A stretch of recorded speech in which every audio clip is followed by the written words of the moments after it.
இன்றைக்கி நம்ம மட்டன் பிரியாணி பண்ண போகிறோம். அதுக்கு நான் இப்போது தாளிப்பெலாம் ஆட் பண்ணியிருக்கேன். சோம்பு, கறி லீஃப், பட்டை, லவங்கம், பிரிஞ்சி இலை எல்லாமே ஆட் பண்ணியிருக்கேன். இது நல்லா எண்ணெயில் கோட் பண்ணிவிட்டு இப்போது ஆனியன்ஸ் ஆட் பண்ணியிருக்கேன். ஸோ 4 ஆனியன்ஸ் நான் இன்றைக்கி எடுத்திருக்கேன். இது எல்லாத்தையுமே நல்லா ஃப்ரை பண்ணிக்கோங்க.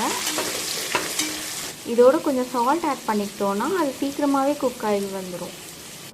நான் அப்படியே சைடில் சிக்கன் சுக்கா கூட பண்ணிகிட்ருக்கேன்.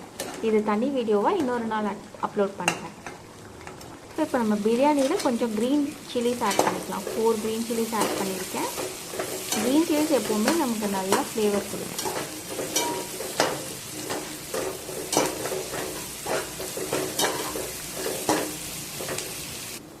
இப்போ கொஞ்சம் 2 டொமேட்டோஸ் ஆட் பண்ணிக்கலாம்.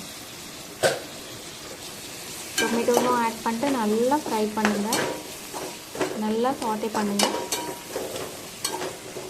அந்த டொமேட்டோஸ்லாம் நல்லா மேஷ் ஆகிற வரைக்கும் கொஞ்சம் வெயிட் பண்ணலாம்.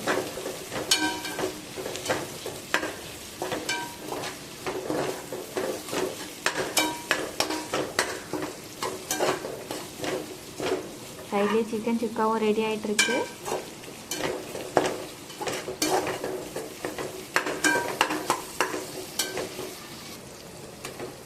இப்போ ஜிஞ்சர் கார்லிக் பேஸ்ட் ஆட் பண்ணிக்கலாம்.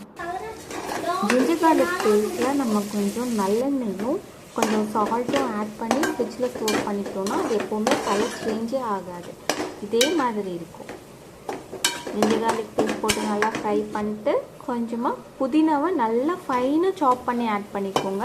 அப்போது கிட்ஸ்லாம் சாப்பிடும்போது அந்த ஒவ்வொரு புதினா லீவ்ஸையும் தனியாக எடுத்து வைக்க மாட்டாங்க. நம்ம ஃபைனாக சாப் பண்ணி ஆட் பண்ணிக்கிட்டோன்னா அது நல்லா பிளெண்ட் ஆகிடும், சாதத்தில் இருக்கிறது தெரியாது. எல்லாத்தையும் சேர்த்து நல்லா மிக்ஸ் பண்ணிக்கிடுங்க. இப்போ கொஞ்சமாக கர்ட் ஆட் பண்ணிக்கலாம். ஸோ நான் சிக்கன் சுக்காலையும் கர்ட் ஆட் பண்ணிக்கிறேன், அப்போ ரொம்ப அது ஜூஸியாக வரும்.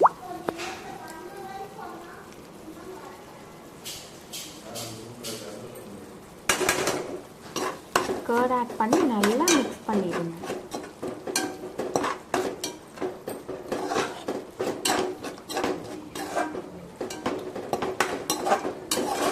இப்போ நம்ம ஸ்பைசஸ்லாம் ஆட் பண்ணலாம்.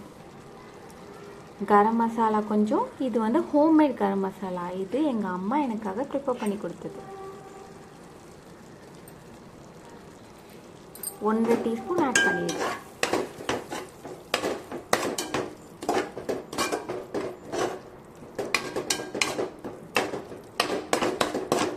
இது நல்லா ஃப்ரை பண்ணதுக்கப்புறமா நம்ம ஒவ்வொரு ஸ்பைசஸும் ஆட் பண்ணிவிட்டு கொஞ்சம் நேரம் நல்லா ஃப்ரை பண்ணிடணும். அதுக்கப்புறமா தான் நெக்ஸ்ட் ஒன் ஆட் பண்ணணும்.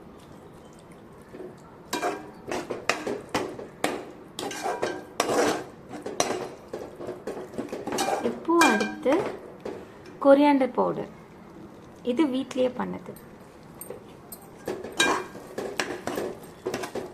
கிட்ஸ்லாம் கொஞ்சம் காரமாக இருந்தாலும் சாப்பிட மாட்டாங்க, அதனால நம்ம எப்பவுமே பிரியாணியில் லோவாக தான், ரொம்ப கம்மியாக தான் சில்லி பவுடர் ஆட் பண்ணணும்.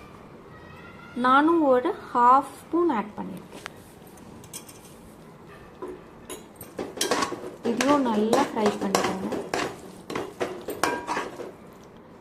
ஸோ இப்போ நம்ம சீரக சம்பா பிரியாணி பண்ணுறதுக்கு நான் இந்த பிரியாணி பிராண்ட் தான் யூஸ் பண்ணியிருந்தேன்.